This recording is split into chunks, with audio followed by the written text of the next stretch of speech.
In this episode, we consider whether our society is regressing to a more simple minded mean in light of a recent article in The Atlantic that discussed how society may be entering a post literate era.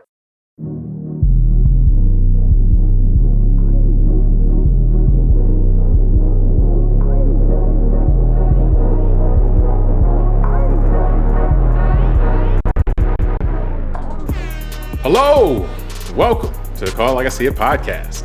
I'm James Keys, and joining me today is a man who uses this podcast to get out his confessions. Tunde Ogunlana. Tunde, are you ready to show us how you keep it good?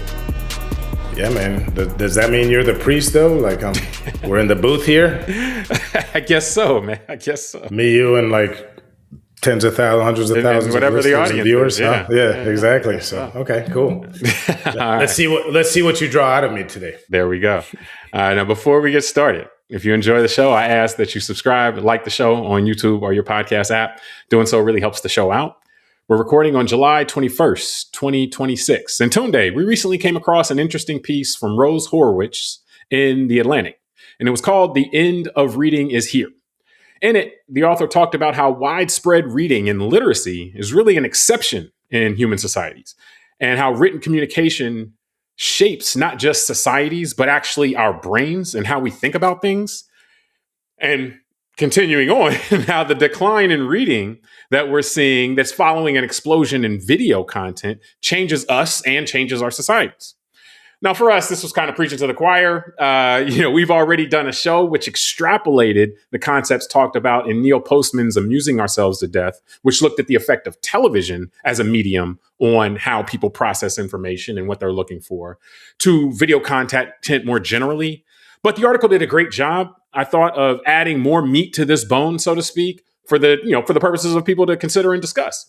So, Tunde, to get us started, what stood out to you most in the stats or the stories that were used by the author to illustrate how much less people are reading or how much more people used to read? Yeah, this was great. I think what really stood out to me was the correlation between the decline in literacy rates and the kind of proliferation of screens. There was some really interesting statistics. I mean, I think that sometimes a lot of us feel that something is changing in society, and these kind of things that feel nebulous a bit. But with some of the stats, I mean, it was really interesting. I learned that in 1952, only 9% of U.S. households owned televisions. But 10 years later, by 1962, that number had increased to 90%. So that kind of was teaching me, okay, this is kind of the middle of the 20th century is when the screens became something that most of Americans were dealing with. And then the more recent stats I found, which were interesting, like back in 1962, an American household spent 5 hours a day on average with the television screen on. And by 2010, that was 9 hours a day. So the attention that the screens have taken. And it made me think, James, of the documentary we did a show on probably about 2 years ago called Join or Die. Yeah. It was about the loss of civic engagement by people, and mostly on the latter half of the 20th century. And it also correlated with the dissolving unions and things like that. So it really made me think of the bigger picture of the last kind of 100 years, 80 years of American life, which is the screens have had way more of an impact than I realized. I think that's kind of what I took away from it. No, it's a good point. It's given us things to do that has replaced other things that people had to do, whether it be joining an organization, as you pointed out, or whether it be reading a book. Reading a book used to be entertainment. That was like what you would do for fun. And the thing about it, actually, that was really interesting to me was one of the anecdotes in there talked about Harvard sociology students and them being upset that their professor was giving them a lot of content to read on the premise that, hey, give us a video. That's much easier for us to get all this information in. And so that kind of got me thinking, it kind of just, humans, we do look for easier ways to do things. And so video, at least on the surface level, seems like, people watch YouTube to learn about, it's not just, brain rot. People watch YouTube to learn about different things and all these types of, the astronomy content and all this other stuff. and it's an easier way to do so to speak, than reading, especially because reading is something that the more you do it, the easier it gets, and the less you do it, the harder it gets. But so this ease, it also, like you pointed out there, takes a chunk out of. It's easier to watch something on TV than it is to go down to the local hall or to go to the little league thing to take your kid to play sport. It's easier to just sit there and watch TV. So to me, I think that where we're really seeing here is how easy it is, and television made it easier than going to read a book or going to the park or anything like that. But there's still some friction, whether or not the show you actually wanted to watch was on, or something that really caught your interest was on or not, still existed when you're talking about linear TV. And now this is on steroids, because not just can you watch almost anything at any time, but the recommendation engines and so forth know how to, while the volume is endless, it's better at finding things specifically that'll catch and hold your attention. So the friction on watching something is so much lower than the friction for doing anything else. That, reading goes by the wayside, leaving the house goes by the wayside for a lot of times. And so it's like, okay, well, where is this going? I mean, and I think that question, as this is happening all around us, is worth taking a look at. Yeah. It was interesting as you're talking. It made me think of like TV back, and even when I was a kid, I remember in the early 80s, my mom would sit on the couch and I would sit in front of the TV, because back then we didn't have a remote. It was the kind of TV you had to turn the dial. So I became the remote. And it made me think of, though, if you think about from, let's say, the 50s all the way through the 80s, even though we were, like you said about the term friction, even though we were on screens, there still was a little bit more communal engagement. Like most people only had one television during that period in their whole house. So you had to, like you said, your show had to be on a certain time. You maybe had to negotiate with your brothers or sisters or your parents, or, to kind of, and then usually people would settle on things that everybody liked to watch, the sitcoms, things like that. And by the 90s, as technology improved, TVs became smaller, because TVs used to be really bulky and take up some real estate in the house as well. And today we have, most TVs have a depth of maybe 1 to 2 inches and can be put on a wall. So it just changes the nature of kind of how we relate to the screens, even just the way that the technology's improved. Well, that doesn't even go to say, though, the people walking around with TVs, screens in their pocket. That's what I'm saying about. But that's what I'm saying. Like, use the term friction, and I realized, there was a lot. It was different, even though the screens existed. Like we're talking about, the technology wasn't there yet for one individual to be just trapped into a screen by themselves at any given point of the day. And I really think that it has done something to society. One of the stats I wanted to run by you, I mean, what did you think about, I saw this one in 1975, about half of 20-somethings said they read a newspaper every day. Today, less than 10% do. And the other one that stuck out to me, which I wanted to cite because you kind of alluded to this. In 2004, 28% of Americans said they read at least for pleasure at some point. And in 2023, that was down to 16%. So it speaks to what you said about reading is something that not that long ago, we're not talking the 1950s, but in 2004, more than a quarter of Americans said they read for leisure, for fun. And that number is now at 16% and dropping, seems like the trend is going down. Yeah. So that's the question, is what is that going to do for society? I think is the bigger question, right? Well, and that's what, that's kind of what the article gets into, is like, well, does reading serve a purpose? One, putting the idea, the context out there that reading and wide numbers of people being able to read is not normal to the human condition, so to speak. Like, that is a something that happened along the way with humans. First, you invent writing and so forth, but then it's only certain elites that actually deal in written communication. And again, not just knowing how to read is not what this is talking about. Not being capable of understanding the characters that are in front of you, but actually reading or using written communication yourself. Those will be the things that actually change the way, and we'll get into how it changes the way the mind works. So, but if reading and doing this is a blip, so to speak, and we just happen to grow up at the tail end of that blip, there's a whole different context here than if you walk in with this assumption, well, because things were a certain way when I was young, that's how they've always been. Well, no, actually, it appears, based on a lot of the things that were laid out here, that yes, people used to read the newspapers every day. But, newspapers are a relatively recent invention as well. Like newspapers are a few hundred years old from that standpoint. Now, it doesn't say that people aren't getting news, though. It just says that they're not reading a newspaper. They're getting their news in other forms. And again, like the video. And that's, to me, where I found the most interesting thing about this article. And it talked about how reading changes the brain. And so I wanted to get into that with you, in terms of, because we're not talking about just like, oh, it affects the brain, yada, yada, yada. But it affects the way your brain structures information, the way that you then can follow logical trails and so forth like that. And then one of the things you talked about, like, man, I can't believe it. It actually affects the physiological composition of your brain, like what's there and what's not, and what's connected and what's not. So, getting into that, what did you make of kind of the discussions in there on how reading affects people's brains, like the structure of them, and then also the way that they organize and order information and so forth? That to me was fascinating and scary at the same time, because you're right. I kind of like the imagination of where the human brain can go, because, the thing that came to mind, James, was the old saying of use it or lose it.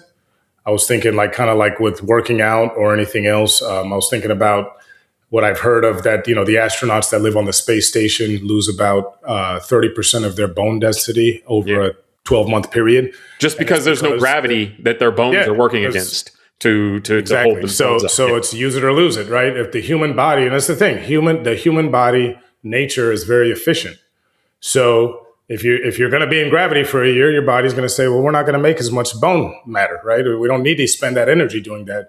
And if you don't work out, your muscles will atrophy, right? Like your body's not going to need to produce all that muscle. So the same thing that I realized in reading this article, the brain is no different. We had something happen in the human experience called the printing press that allowed for literature to proliferate around the world. And for, like you said, it going from something that was limited to only a select group of elites like priests and kings and emperors and the people around them, to everybody that now I think in first world countries, I think are 95% plus literate. I think the world is over, 60, 70% literate. So, James, you're right. And I never thought this article is fascinating, because I never thought to even contemplate the idea that literacy would not be something permanent to the human experience. And for the first time, I realized it doesn't have to be. Yeah. This is something that the printing press brought to us, and now the digital age is going to bring us something different. No, so for sure. Yeah, that's to me kind of. What it made me think of is another one of our kind of base assumptions that people talk about. When people talk about things like the long arc of history and how that's bending towards progress and yada yada yada, and it's like, well, maybe that's not the case. Maybe if you stop and look, if you say, okay, let's look at just the first, or let's look at a 5,000 year block of human history. Yeah. And let's say, or a 3,000 year block of human history, and you say from 3000 BC to 0 AD or whatever. And there's let's look at the long arc of history busts. there. They were doing stuff in Egypt at the beginning of that time that was better than things they were doing at the end of that time anywhere in the world, so to speak. So there would be no person who if they look at the period of 3000 BC to 0 AD saying, oh yeah, the long arc of history, bending for progress and all that kind of stuff. What we may be observing is that the time since literacy, printing press and so forth, and widespread literacy, and the ability for common people to create a critical mass of people who have read in ways, and like you just talked about, or like it's mentioned in the article, even more detail, it changes the way your brain works. You become better at linear thinking, logical thinking, putting two and two together and so forth, abstract concepts, understanding that how that happens. Maybe that is, we're observing the last 500 years or so of a arc bending, so to speak, and that's it. But before that, it was just fits and starts. Things would go up, things would go down. Roman Empire was cool, then it's gone, and it's nothing. And then you got the Muslim world, for 1,000 years is doing great, and then they go to more of a dark age, and so it's a popping up and then disappearing all over the world. So maybe this idea of a long arc of history, what we're observing really is literacy taking society on a path that oral-based cultures weren't able to go, or if they had it, weren't able to sustain. And then that leads to the open question of, okay, well, if that goes away, does the world just become more of a fits and starts kind of place again? If video content which is easier to consume, but doesn't confer the benefits to the brain that, and it also doesn't promote a depth of learning. Another thing, one of the things you said to me one time, actually, I think it was during the amusing ourselves to death conversation, is you really made a big deal about the fact that when you read something, you control the pace of it. And it really impacted me because I was like, you know what, that's so true. And I know that it was mentioned in the book, but that your emphasis on it really impacted me because it's like, yeah, being able to control the pace that the information is coming at you. If you don't catch something right, you back it up, or you flip the page back on. Let me read this paragraph again, make sure I have it. Versus the video, which is continuous and you don't control the flow of it, so to speak. It was really impactful to me because it does allow you to get a depth of understanding and knowledge versus if you didn't catch something, you just kind of gloss over it and then you just keep going because the stuff is still going at you, So yeah, I was fascinated by that part. Yeah, man. No, I want to keep going on that because I think what you said a lot there, man. I think so. I'll start with your allusion to history because I've been going down. I haven't told you this. Been going down this rabbit hole personally about the Bronze Age collapse, which happened around 1200 BC. And historians are yet to really be able to explain it, but it's kind of like like you're saying, those ancient empires that we've learned about, the Carthaginians, the Hittites, the Egyptians, all those biblical kind of groups and ethnicities, that they had these thriving societies, and then it basically collapsed in one generation. And so the historians are still trying to figure that out. So it's a great point you make that 3,000 years ago or over the last just 3,000 years, the kind of fits and starts, booms and busts in various societies. By definition, like people look at ancient Egypt, right? Like there's 3 kingdoms that we talk about, but people just mush all that together. And these are over 1,500 years. And it's exactly. There's a rise and a fall of a first kingdom, and then there's a rise and a fall of a second. Like, it's like, that wasn't just one continuous, like, oh yeah. No, I mean, think about what you're saying. 500 years ago. I think the Great Pyramid of Egypt, I think, is 5,000 years old. It's built like 3,500 BC or something. It's like one of the oldest. Yeah, that's right. In the first era of stuff. They weren't doing that in the last era of Egypt. Yeah. I mean, the main kingdoms ended in 1200 BC, but Egypt as a society still was lasting through the year 0 when there was the Roman Empire. So you think about it, 5,000 years is a long time. And that I was thinking as you were talking too about the Roman Empire, you make a great point. Think about it. The Roman Empire had plumbing and hot and cold water available through a faucet in the European, Middle Eastern, and North African areas. And humanity didn't see that again after the fall of Western Rome in 476 AD. Didn't see it again until the beginning of the 20th century. So that's 1,500 years of not having a technology that was once had in humanity. So I agree. I think it's amazing. And I think that's what the printing press record, did. By the way, it was the historians placed it around 2600 BC for the Great Pyramid. Okay, my bad. Yeah. No, I just to put it I was close because 2600 plus the 2000 AD is 4600 years. So I said 5,000. I was close. If you round up, I was right. But it's a rounding error. That's all, rounding error. Yeah, just rounding error. There's just a few hundred years on a millennia, so it's okay. Hey, we're in this new era where you don't have to be perfect, right? No, it's video, man. You don't have to be perfect. If this was a book, we'd have to make AI. it right. Yeah, you're right. I can get an AI to update this later. But no, the last thing I'll say, and then I kick it back, is so that's what got me thinking about the actual printing press in the year 1440.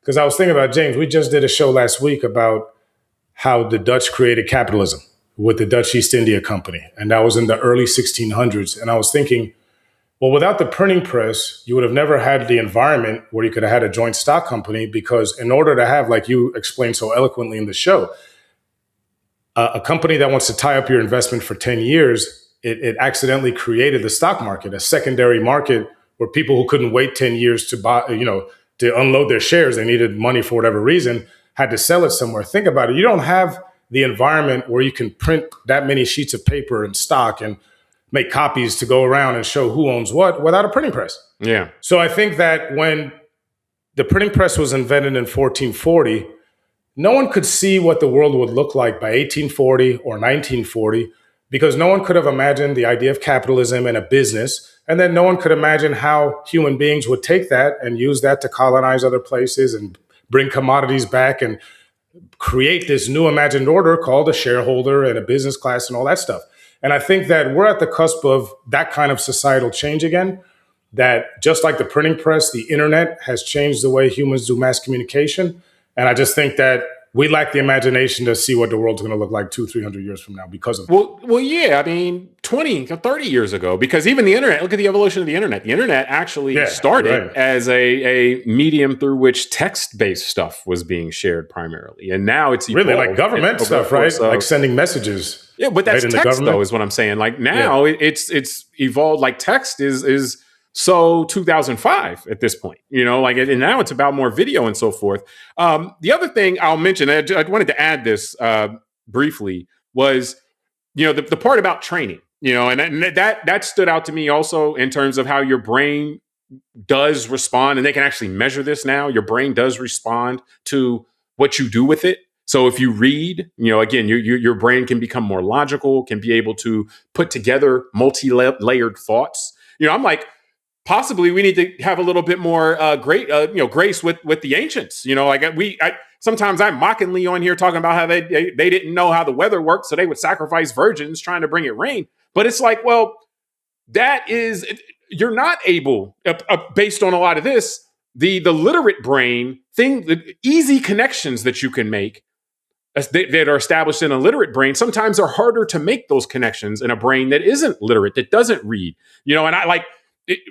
To a literate brain, the existence of corruption would also mean the existence of compromised decision making. But to the brain that doesn't have order information like that and put together multi-layered thoughts, corruption may be able to exist and it not automatically mean that you have decision making that is then corrupted, so to speak. I'll take some money here, but no, I as long as I get my bribe after I do the action, then that won't affect me actually deciding to do the action. You might have people saying stuff like that in a post-literate society, which our Supreme Court said, but with a straight face, by the way.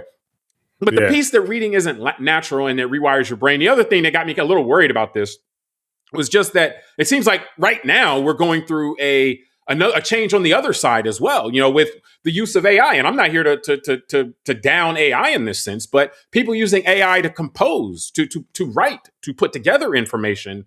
I wonder if that's another one of these use it or lose it type of situations where we'll start talking like people talked in Idiocracy, where it's like unable to, not only are you not able to understand multi-layered thoughts if someone presented to you, but can you even put those together and put them down on paper yourself? Because you've farmed that out to something else. So I know we got to keep moving, man. I got something for you specifically on that. This isn't a big departure, but I want to move us along. Just in historical context, though, we've kind of touched on this already. So kind of take this where you want.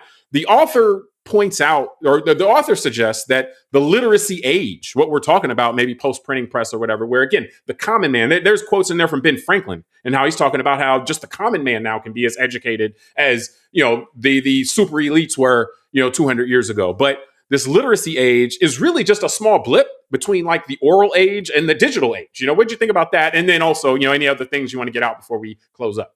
Yeah. No, I think just from what I said earlier, I think, this article amazed me because it's the first time I have contemplated a post-literary humanity.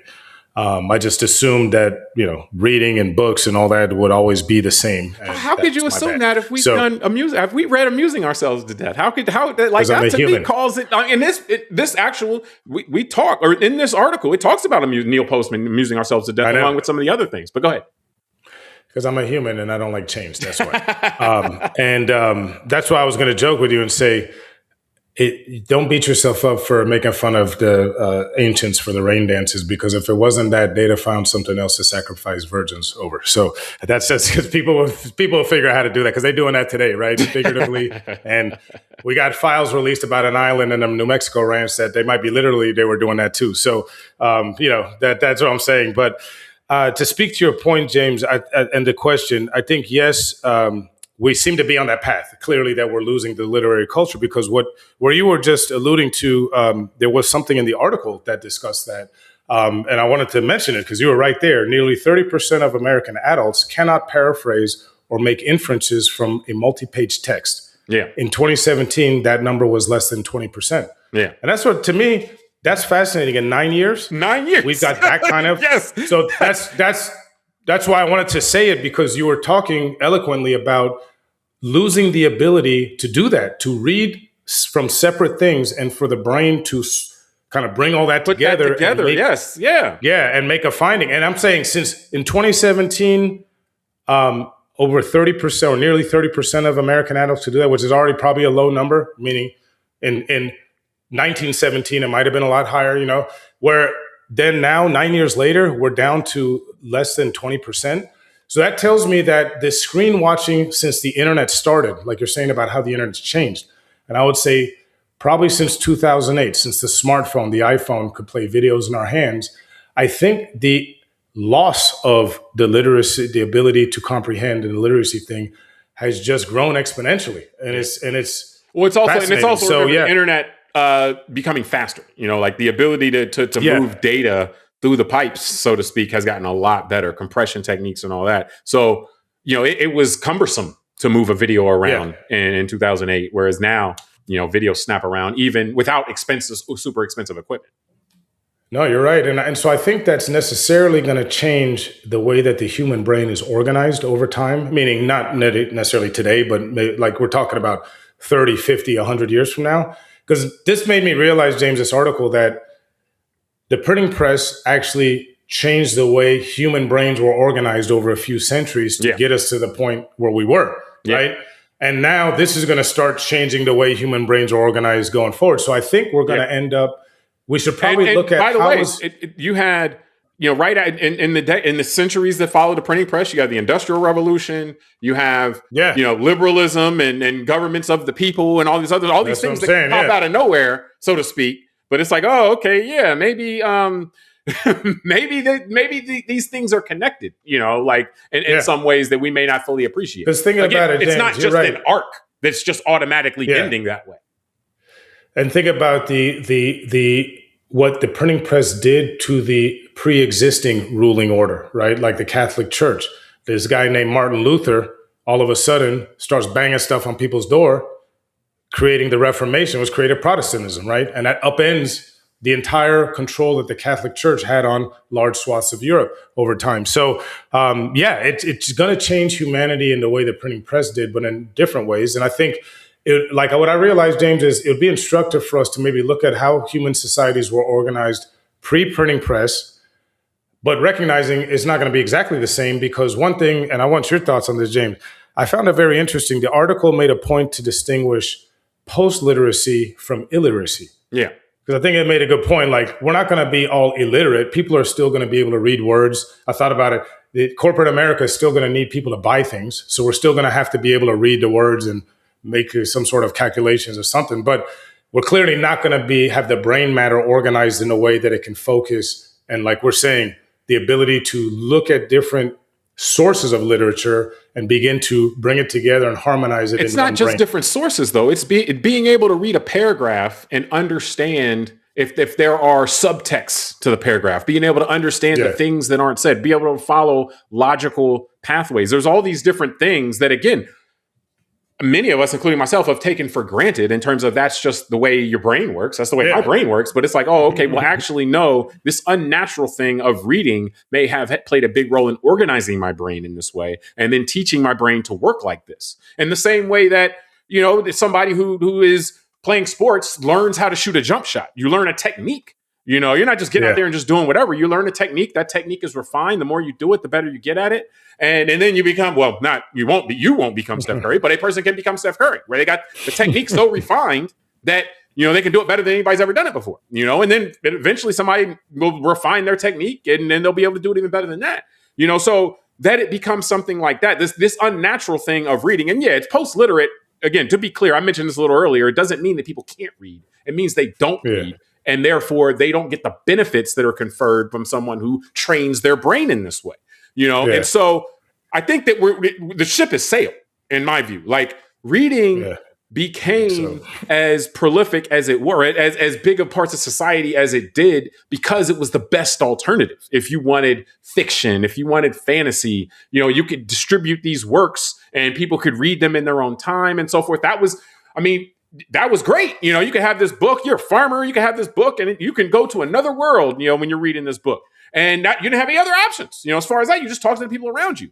Now we have other options that were easier, so to speak. So the ship has sailed. Like, it's not going to go back to that, so to speak. The question is whether we can do things within our societies to try to still organize these muscles in the same way that the ship sailed on us living lifestyles that keep us in shape. So now we've had to build in things like exercise, gyms and these workout studios and all that. We had to build in things and then spend extra time doing that stuff to maintain a physical fitness. So to maintain a mental fitness, you're going to have to introduce other things. And whether we have the will to do that is another question. The other thing I'll mention, though, just sitting here in the United States, it was mentioned in the article, and it's not lost on me. The United States is a nation built on a document. And that's very not natural, very unnatural from a human society standpoint. People usually like to center their lives and their nations around people or on tribes. And you see efforts in that right now in the United States. People want to make it about a certain tribe or make it about a certain person, not about a document. The documents are boring, so to speak. So a literate society is more able, conceivably, to live by a document. A post-literate society, I don't know that it can hold itself together based on a document, because it's just not the way that their minds would work in that sense. It's not something that would engender sufficient loyalty, so to speak, to bind people together in a way that you need to do for nationhood. So last thoughts, man. I know I threw a bomb at you at the end. So yeah, I know you did, which depressed me. So I can't just close up the show after no, you can't. So there's a few points. I didn't even write notes. I got to do this off memory, so you got to work with me here. Hey, man, so one is you depressed me because when you said about the working out and how we used to be in nature because our bodies need to move, right? So that used to be part of hunter-gatherers don't need to go to the gym. Hunter-gatherers don't need to go to the gym. And so it made me realize, so hold on. So you're right. We got to spend extra hours doing that to compensate for the fact we don't do it anymore. Now I'm thinking about we're going to have to read the same way. So it got me thinking, depressed, so what am I doing with my time that I can't do these things? Oh, that means I'm working. I'm making money for the system, right? The cog in the wheel. And I was thinking I'm thinking of the movie Matrix. It's such a great metaphor that the humans in those pods being the batteries for the machines. You're making me feel like we're all being the batteries for the big machine of the economy, right? Like you think about it, the things that are actually good for us, like reading, exercising, we got to figure out how to do that in our off time. Because if we're not running on a hamster wheel, so the whole system's going to collapse. So yeah, you got me thinking about going into the woods and being a hunter-gatherer. So that's the first thing. And then the second thing was where you were ending up is it made me think of the fact that, yes, this country was founded, we've said this before, by a group of intellectuals who spent 10 years debating the Constitution. Yeah. And they said in their own writings, and we don't have time for this, and there's a different show, but if you go back and read Ben Franklin and Thomas Jefferson and those guys, they basically said that the population in this society will do very well because of how literate the society was. Yeah. And how everybody, and you're right. So it makes me realize that, yes, the United States system may not survive this change in ages. Because, from the literary age to the digital age. Being loyal to a document is an abstract concept. It's an abstract concept. And abstract thinking is something that kind of goes by the wayside in a post-literate society. So going back to versus loyalty to a person, which is not abstract. No, I know. So going back to what we said earlier, that's what I'm saying. Going back to what we said earlier, if this ends up being a world that's similar to the pre-literate world, when it was more of an oral world, then yeah, we can probably bet on the fact that the ability to keep people focused on something abstract, like a constitution, that doesn't involve something emotional, like a tribe, will be very difficult. And the fact that human beings are tribal. It was difficult in the literacy age. Yeah, you're right. So as I said, you made me depressed. So that's how we're going to end this show. Yeah. Well, glass half empty again. I promised some confessions from you, man. So you delivered on that. So there you go. Yes, there you go. So I think we can wrap this topic up from here. We appreciate everybody for joining us on this episode of Call Like I See It. Subscribe to the podcast, rate it, review it, tell us what you think, send it to a friend. Until next time, I'm James Keys. I'm Tunde Ogunlana. All right, we'll talk